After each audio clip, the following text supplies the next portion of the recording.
বররা রান্না করতে গেলেই পুরো রান্নাঘরটা আর মানে পা রাখার জায়গা থাকে না।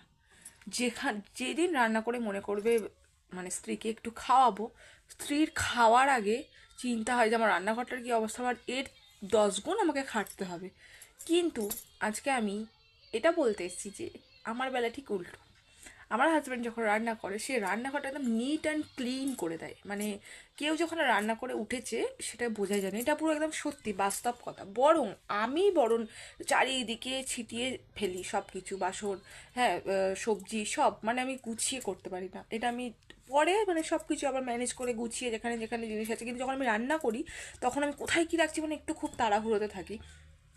কিন্তু ও ওই রান্না করতে করতেই মানে সব জিনিস যে যার জায়গায়, তারপরে পুরো একদম পরিষ্কার পরিচ্ছন্ন, গ্যাসটা একদম চকাচক, মানে তোমার দেখেই মনে হবে মানে একটা কোনো মেয়ে রান্না করেছে, মানে মনেই হবে না যে আমার স্বামী রান্না করেছে, তাও এত পরিষ্কারভাবে। মানে এদিক দিয়ে আমি খুবই লাকি।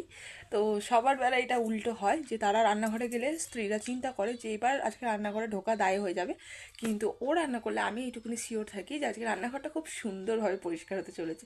তো কার কার এমন হাজবেন্ড আছে অবশ্যই আমাকে কিন্তু কমেন্টে জানাবে।